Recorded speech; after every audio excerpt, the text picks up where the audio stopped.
Hi everyone, welcome back to my lab, and today's video, which is going to be my first impression and thoughts on the brand new Pat McGrath Labs Mothership 10 Moonlit Seduction palette. Before we get into the video, if you're new here, I'm Yori. Thank you so much for joining me for today's video. Hope you're going to enjoy it, and if so, don't forget to give it a big thumbs up while you're watching and hit the subscribe button if you would like to be friends. Before we get into some swatches, a demo of this look, and my opinions on the palette so far, I did want to mention that this video is in partnership with Ana Luisa. I've spoken about Ana Luisa on my channel before. They are a carbon neutral jewelry company that is based out of New York City. They rotate through their makeup collections very, very frequently. They're always adding something new, and I have a couple of new pieces to share with you today. They are currently having their summer promotion, and so you want to go ahead and check out the link in my description box in case you're interested in any of the pieces that I'm showcasing on my channel today, or if you would just like to take a look around their website and see if there's something that catches your eye. The first thing I wanted to share is this cute lipstick necklace that I'm wearing, and I'm not gonna lie, it did inspire my lipstick shade color selection for today since I knew I was going to be wearing it in today's video. It is such a fun piece for a makeup lover. As soon as I saw it on their website, I knew I had to have it. This is their lipstick necklace, and it's a 16-inch necklace. It does have 3 settings, so you can adjust the length a little bit. I do have mine on the longest setting right now. I'm loving this necklace. I think it's so cute. Another piece that I wanted to share with you is the Mara Onyx ring, and this is something I've had my eye on for so long. It was one of their older pieces that they brought back, and I love it so much. This is a nice piece because even though it is a ring, you don't have to worry about sizing since it is adjustable. You can see on the other side it's open, so you are able to expand it to fit your specific ring size for any finger that you'd like to wear. I like to wear it on my pointer finger, and even though I have relatively larger fingers, like I would say I wear like a 9 in ring sizes, it fits me perfectly, and I really like this one. So I was really glad to see it back on their website. My friend Oralia features it on her channel all the time, and she styles it in many different ways. She's got a fashion channel, which I will link down below in case you're interested in checking it out too, but I've always seen it on her and always found it so lovely. This next one I'm not wearing today, but this one is the Maeve necklace, and it's one of their newer pieces as well. It's a beautiful piece. Like the lipstick necklace, it is 16 inches and it does have the 3 different sizes that you can adjust it to, and it is such a beautiful piece. It has like a star in the center and a beautiful like oyster shell design on the front. It is such a lovely piece. Also, throughout the video, you may see these earrings while I do my demo of the tutorial and everything. They've been in my collection for ages. They are the Sia earrings, and they're kind of shaped like a safety pin. They're one of their oldest items, but also one of their most popular, and I've had these for a really long time. You don't have to worry about the quality with Ana Luisa. There's a 1-year guarantee on their pieces, and like I said, I've had these forever, and because they're earrings, I've worn them while styling my hair, putting makeup, and I have not experienced any discoloration or chipping whatsoever. They're beautiful little earrings, and I showed you those before, but I had them on today, so I thought I would mention them. A big thank you to Ana Luisa for partnering with me on this portion of the video. Be sure to check the link in the description box down below in case you'd like to see any of the pieces I featured today or what else they may have in store for their summer savings event. Now, without any further delay, let's go ahead and get into the video. So let's go ahead and get right into the palette. So this is the Mothership 10 Moonlit Seduction palette. I do have all of the Pat McGrath palettes, including her quads. The only ones that I don't have are the little like minis that she put out. They were in like plastic packaging, and then that one little mini that was just recently released. I don't have those, but I have all the larger motherships and the quads, as well as the 6-pan eyeshadow palettes and the holiday ones. So I feel I'm very knowledgeable on the Pat McGrath formula, and so I wanted to go ahead and expand my collection. I haven't been able to upload videos as frequently lately, but I will definitely be doing a get ready with me so that I can catch you up on everything. So much has changed, but that's not why you're here today. You're here about the palette. So this is the beautiful packaging for the Mothership palette. Of course, your ingredients are on the back. These are made in Italy. You have an 18-month shelf life, and this has, let's see, 19 1.5 grams of total product.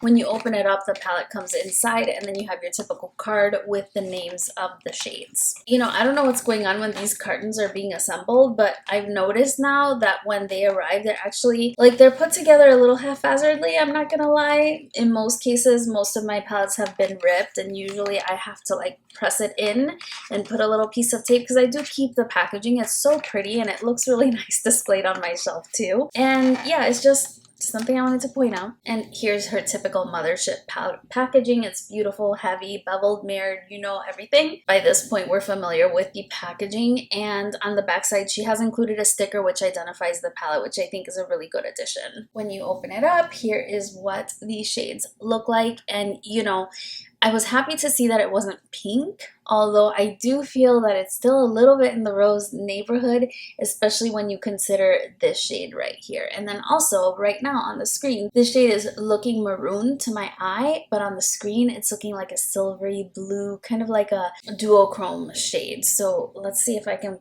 get it in the mirror a little bit so that you can see the differences. So here you can see the reflection of that shade in the mirror, how it's looking a little more maroon or burgundy here, and then more silvery blue at the top. So it is a duochrome shade. I do have some swatches to show you, which I'll pop on the screen right now. And what I was noticing is that this palette is a lot more neutral. So if your favorite Mothership palette is the very first one that she did, the one that has the blue astral shade, then this one might be up your alley because it is a lot more neutral than the others. The others have leaned either very, very pink, whether warm or cool, but also very warm. So this one is a little bit more in the neutral family, especially with the selection of the matte colors. The first thing I noticed with this palette was that the so-called special shade, which is usually the little quad on the end over here, they are not baked. I believe the other ones may be a baked formula. They're raised and they just have a different texture when you touch them. These are different, and I could tell that when I was looking at the pictures. I was hoping that it was going to be a little bit like lavendering, and it's similar. There's just something so special to me about lavendering. That has to be my favorite Pat McGrath shade ever. I believe that this gold, because of the texture, can be built up that way, but it is a true gold, and as such it doesn't really have that shift to it. This one does have the shift, but not too much of a base color as well. That's the one I'm wearing on my lower lash line today. The other two shades are a lot more sheer. You probably saw that in the swatches. But the nice thing about these shades is that layered on top of the other shades, you begin to transform your look and you can get really creative with it. For today's look, I decided to showcase something a little more natural because I am going out today during the day, and so I didn't want like an evening look. And I wanted to show a little bit of the versatility of the palette, since a lot of the people that have been showing the palette are doing more dramatic looks. So I wanted to do something just a little different so that you have options. A quick mention I wanted to make is that these two shades right here, their undertones are a little bit different, but I believe on the eye they're gonna look very, very similar. This is the one I elected to use today, and it performed beautifully. Like I said in the demo, the Pat McGrath mattes, they don't get enough credit for what they are. They're really beautiful, really blendable, and they're shades that kind of diffuse themselves. So you can get a really beautiful, well-blended look even with just one or two shadows. So the undertone is slightly different, but I believe on the eye they can look fairly similar, especially if you start pairing it with a shimmer. They could be similar effects. I would have liked to have seen more differentiation between those two shades. I am really happy to see this metallic here. It's like a taupey metallic shade, which is really beautiful for neutral looks, and it would pair really beautifully with the first two shades there to give you a more everyday kind of look that is more in the cool tone or neutral family. This bronzy shade right here is probably my least favorite so far, even though I didn't apply it to the eye. It didn't really impress me too much when I swatched it. It wasn't really molten metallic in its finish. It was more like a satin metallic finish.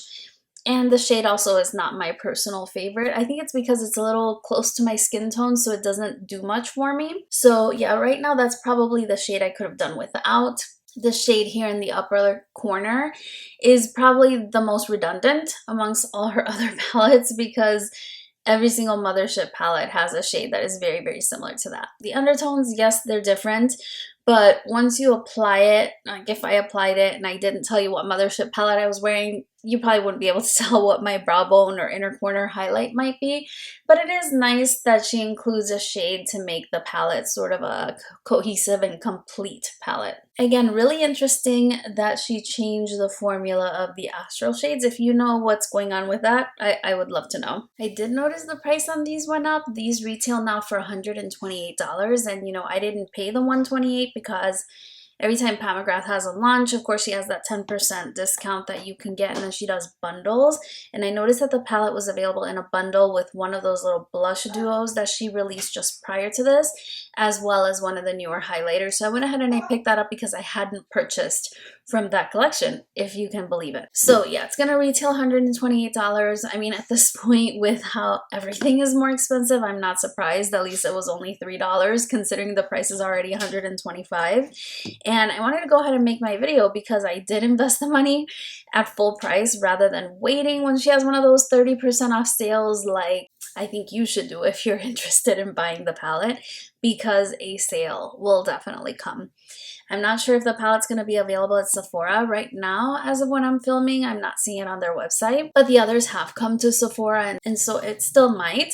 I know a lot of times people are a little wary of the Pat McGrath shipping, but I have to say that this time around, the shipping was really, really quick. Very excited that she is listening to the feedback for her brand and making the shipping a little bit faster, because before you could wait like weeks. The only thing I really wanted to comment on was like some of these shade names. I know we give NARS and Too Faced a hard time about the names that they choose for things, but so far Pat McGrath has kind of gotten a pass. But for instance, this shade right here is called VR Sextasy, and then in a previous eyeshadow palette it was VR Sextraterrestrial. So you know how to comment on that, because we do give NARS a hard time for the kind of, you know, more racy names as well as Too Faced, so I just wanted to be fair and mention it here as well, that I just, you know, I don't think it's entirely necessary. All that being said, I really like the palette. I think it's pretty and I'm going to enjoy playing with it and then doing more bold makeup, which I typically enjoy bolder makeup than this, but I'm gonna be out at the park taking the puppies, and it just, for me, it wasn't the time. You know, I'm gonna be in the heat and I don't want my makeup melting off anyways. So hopefully you enjoy the demo anyway. The quality is absolutely amazing. I really think that she has really, really great quality. And one thing I did want to mention is that I did use some of these shimmery shades on the lower lash line, this one specifically, and I didn't experience any fallout really. The fallout that you're seeing is because of a little mishap that I had with this gold shade, but in hindsight, I'm glad that it happened because this shade is extremely metallic, extremely bold. If you layered this over a sticky base or primer, you can get a really, really beautiful molten gold look, which I think would be absolutely beautiful. Those are my initial thoughts upon first use of the palette, swatching it and playing with it a little bit. I'm gonna go ahead and switch to the demo so that you can see how I created the eye look. For today's look, I'm gonna do something a little bit more simple because I am going out and it's summer and daytime still. I'm just getting ready for my day. I primed with the Rare Beauty eyeshadow primer, and I set it down with the Hourglass powder, not because I need it, just because I want to maybe not have the shadows be as impactful. So I'm going to start with the shade Rosewood Romantique, and I have a rougher number 27 brush, and I'm going to lightly apply that in the crease area. If you hear Puppy Mayhem, they're both in here with me. I'm just starting to get back into filming and I have to get used to kind of controlling them while I'm doing my thing. Like I said, I want to do a very light look. I know a lot of people are starting to put up their reviews on this palette. I was really happy that I got it really quickly this time around. And anyway, a lot of the looks that people are doing are a lot more bold and deeper, so I wanted to give more like, you know, daylight wearable options with the palette as well, because when it's so expensive, you definitely want to get your money's worth out of it. So I've lightly built up the intensity. The nice thing about Pat McGrath shadows is that even though there may not necessarily be lighter tones in the palettes, you can see as I'm blending the shade outward, I just kind of apply it where I want the deepest intensity first.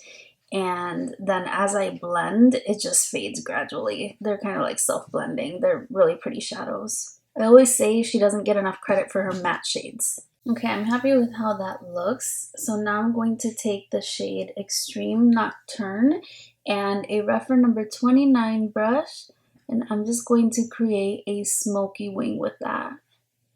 So I'm just kind of stamping along my upper lash line, and I'm going to wing it out.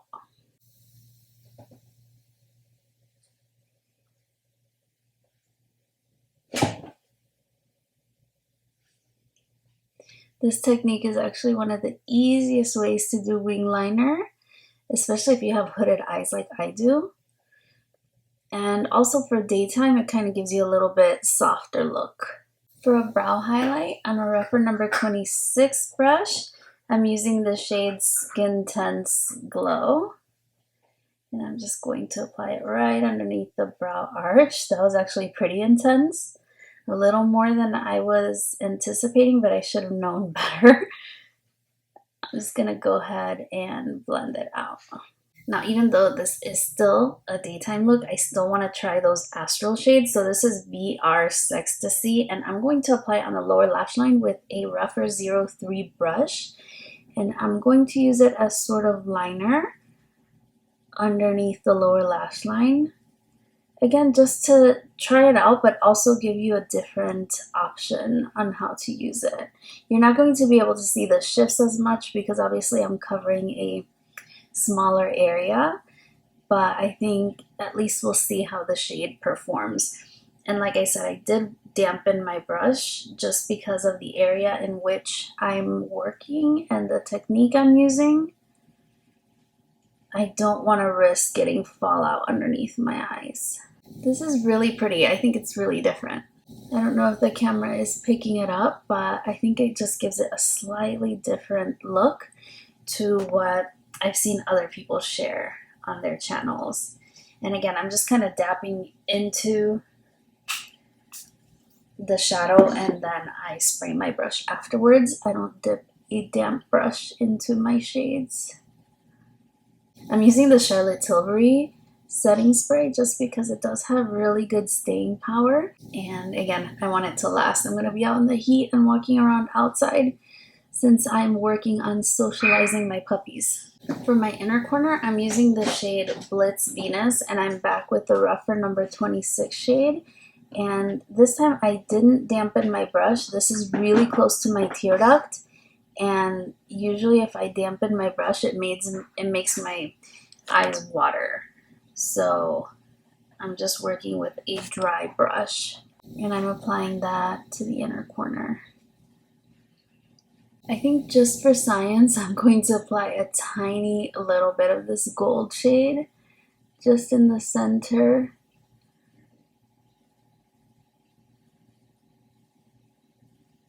That was actually a lot more intense than I anticipated. So I'm just going to diffuse it by going in with that brush again because I really was looking for a less disco kind of look. So because I didn't apply it damp and I just lightly tapped it on, I'm able to diffuse it a little bit. But it was a beautiful shade, and packed all over the lid, it would have been gorgeous. I'm just going to go ahead and get a little bit more of that Rosewood Romantique shade to apply over top to kind of regain that more matte look. Now it kind of looks like a satin finish shade, but we both saw it when it was freshly applied, which is a lot more of what I was going for. So off camera, I just went ahead and darkened up the smoky wing again. I'm going to finish this off with mascara and maybe outer third lashes, and then I'll show you the finished look. So this is your finished look. I'm not entirely sure that the camera is picking up on the lower lash line that well. It looks really nice. They look like, you know, almost like teardrops, not teardrops, but it's hard to explain, but it looks really, really pretty under the lower lash line in person. And I like the way that the look turned out. It's definitely a wearable look for me. I think I could have done even something more wearable if I didn't include the astral shades, but I wanted to showcase at least one for you. I do wish I hadn't applied that gold shimmer because then my look got a little sloppy, but I was able to salvage it and also demo another shade while I was at it. If you're interested in any of the products that I'm wearing on my face, I'll leave those linked in the description box down below. Hopefully you enjoyed seeing that demo. I did enjoy creating this makeup look. It's super simple, super easy techniques. I used like 3 brushes to complete the look. And like I said, the eyeshadows are really, really good quality. Do I think you should be spending $128 on this? No, only because we know there's going to be a sale. There's gonna be a sale, so there's really no reason to spend all the money unless you have a YouTube channel and you want to get your video and yada yada yada. This is the reason why I made this video. I hope you did enjoy it and find it helpful. I really enjoyed filming it for you and also sharing my new Ana Luisa pieces. So don't forget to check out their summer sale by clicking that link in the description box down below. I don't make any commission from that link, but it does let them know that you found out about their sale and their products from my channel. All that being said, I hope you did enjoy the video. If you did, please don't forget to give it a big thumbs up for me and hit the subscribe button if you would like to see more content. I will definitely have that catch up session with you. I have lots to tell you, including 2 possible rants if you'd like to hear some rants about my experience at a hairstylist and also an experience grooming one of my puppies. If you'd like to hear about those, let me know. I don't usually do ranty videos, but you know, with a get ready chit chat video, it might be fun. And I can blow off some steam as well. Feel free to join me on Instagram and TikTok as well. I haven't been posting as frequently there either, but I'm trying to get back to it. I'm trying to get my puppies kind of adjusted so that I can get back to doing something else I enjoy, which is makeup and making videos for you all. Thank you so much for joining me for today's video. I hope you're doing really, really well, and I look forward to seeing you again very, very soon on my next one. Bye-bye.